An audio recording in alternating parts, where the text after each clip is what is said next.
Students, ಅದೇ 2019 question paper ಅಲ್ಲಿ ಇನ್ನೂ ಒಂದು 14 ಮಾರ್ಕ್ಸ್ ಕ್ವಶನ್ ಇದೆ.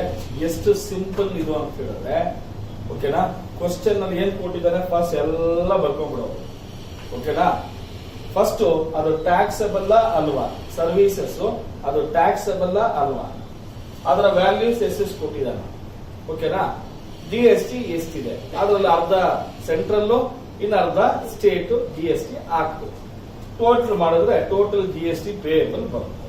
ಇದಕ್ಕೆ 14 ಮಾರ್ಕ್ಸ್ ಎಷ್ಟು ನಿಮಿಷದಲ್ಲಿ ಗೊತ್ತಾ, ಕರೆಕ್ಟ್ ಆಗಿ ಕೌಂಟ್ ಮಾಡ್ಕೊಳ್ಳಿ, 6 ರಿಂದ 7 ನಿಮಿಷದಲ್ಲಿ ಬರುತ್ತೆ. ಓಕೆನಾ, ಫಸ್ಟ್ ಕ್ವಶನ್ ಹೋಗ್ಬಿಡ್ಲಾ. Vinayak, from the following details compute the value of taxable services and GST liability for the month of September 2019. All services are rendered within the state. Within the state ಆಗಿರೋದಕ್ಕೆ ನಾನು CGST ಮತ್ತೆ SGST ಅಂತ ಹಾಕಿದ್ದೀನಿ. ಇಲ್ಲಿ rate ಕೊಟ್ಟಿಲ್ಲ, ನಾವೇ 18% ಅಂತ ಅನ್ಕೋ. ಯಾಕೆಂದ್ರೆ ಈ ಎಲ್ಲಾ ಸರ್ವಿಸಸ್ಗೂ ಯೂಶುವಲ್ ಆಗಿ 18% ಟ್ಯಾಕ್ಸ್ ಮಾಡ್ತೀವಿ. ಓಕೆನಾ, first point, services provided to a foreign diplomatic mission ಅಂತ ಹೇಳಿದ್ದಾರೆ.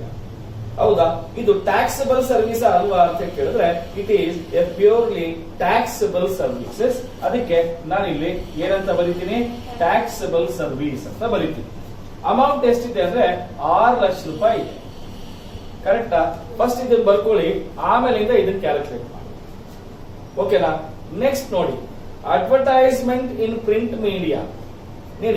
ನೀವು ಒಬ್ಬ ಬಿಸ್ನೆಸ್ ಮ್ಯಾನ್ ಯಾವ್ದಾದ್ರು ಒಂದು ನ್ಯೂಸ್ ಪೇಪರ್ ಅಲ್ಲೋ ಮ್ಯಾಗಝೈನ್ ಅಲ್ಲೋ ಅಡ್ವರ್ಟೈಸ್ಮೆಂಟ್ ಕೊಡಬೇಕು ಅಂತಂದ್ರೆ, ಅವರು ಯಾರೋ ನ್ಯೂಸ್ ಪೇಪರ್ ಏಜೆನ್ಸಿ ಅವರು, ಹೌದಾ, ಅವ್ರು ಏನ್ ಹಾಕ್ತಾರೆ, ಸರ್ವಿಸ್ ಚಾರ್ಜಸ್ ಹಾಕ್ತಾರೆ, ಪ್ಲಸ್ GST ಹಾಕ್ತಾರೆ.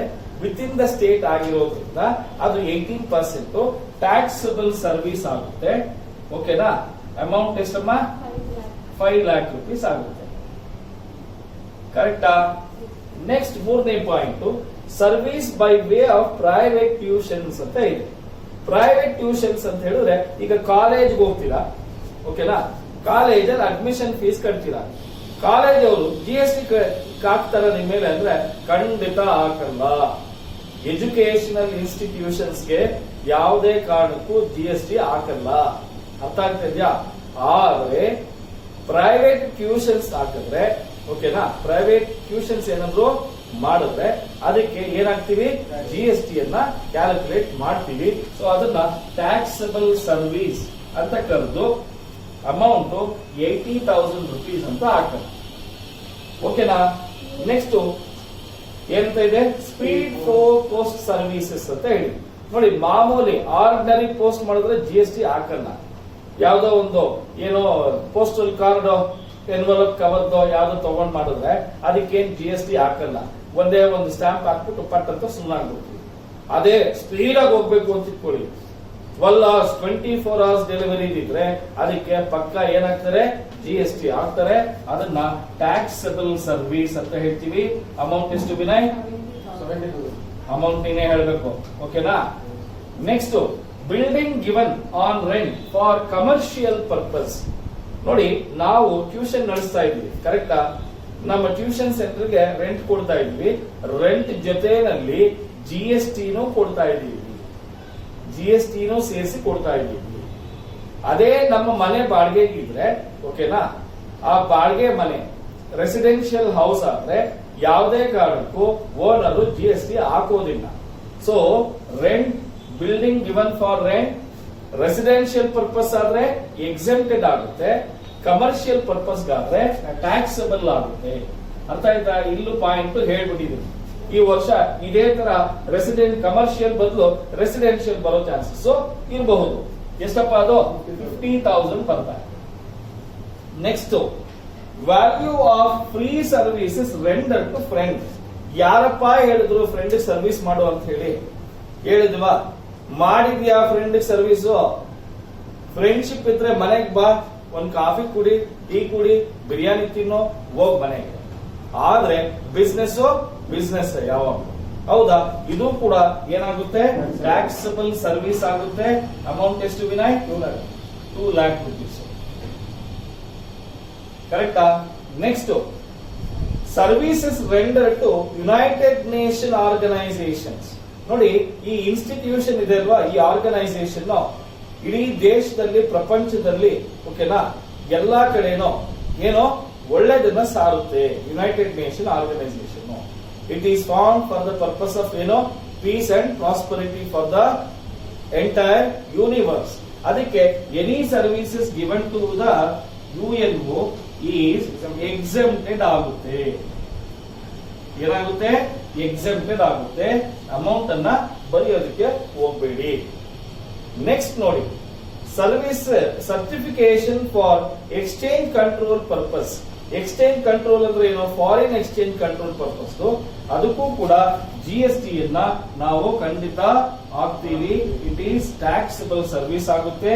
ಅಮೌಂಟ್ 1 lakh rupees ಆಗುತ್ತೆ. ನೆಕ್ಸ್ಟ್ ಪಾಯಿಂಟ್ ನೋಡಿ, ಸೆಕ್ರೆಟೇರಿಯಲ್ ಆಡಿಟಿಂಗ್ ಅಂತ ಇದೆ, ಅದು ಕೂಡ ಏನಾಗುತ್ತೆ? ಟ್ಯಾಕ್ಸಬಲ್ ಆಗುತ್ತೆ. ಅಮೌಂಟ್ ಎಷ್ಟು? 25,000. Next point, fees act as a liquidator. It is also taxable. Amount ಎಷ್ಟು? 3 lakhs. Next point, vacant land used for horticulture.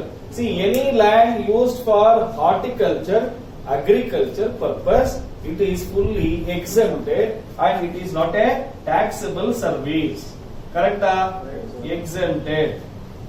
Sale of time slot for broadcasting in a television ಅಥವಾ organisation. ಓಕೆನಾ? ಅದಕ್ಕೆ ಖಂಡಿತ ಏನ್ ಮಾಡ್ತೀವಿ? GST ಹಾಕ್ತೀವಿ. It is taxable service. Amount ಎಷ್ಟು? 2 lakhs ಆಗುತ್ತೆ. Next last point, services relating to a supply of farm labour. Agriculture farm ಗೆ ಲೇಬರ್ ನ ಸಪ್ಲೈ ಮಾಡಿರ್ತಕ್ಕಂಥ ಸರ್ವಿಸ್ ಕೊಟ್ಟಿದ್ದೀವಿ. ಅದಕ್ಕೆ ಒಂದು ಎಷ್ಟು? 2,50,000 rupees ಬಂದಿದೆ. ಇದನ್ನು ಕೂಡ ಏನ್ ಮಾಡ್ತೀವಿ? ಎಕ್ಸೆಂಪ್ಟೆಡ್ ಆಗುತ್ತೆ. ಕರೆಕ್ಟಾ? ಈಗ ಏನಮ್ಮ? ಎಕ್ಸೆಂಪ್ಟೆಡ್ ಅಲ್ವಾ ಇದು? ಸಾರಿ, ವೆರಿ ಸಾರಿ, ಎಕ್ಸೆಂಪ್ಟೆಡ್. ಓಕೆನಾ?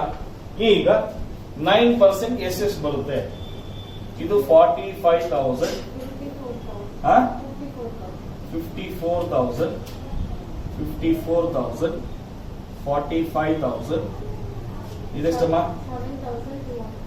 7,200, 7,200, 6,300, 6,300, 4,500, 4,500, 18,000, 18,000.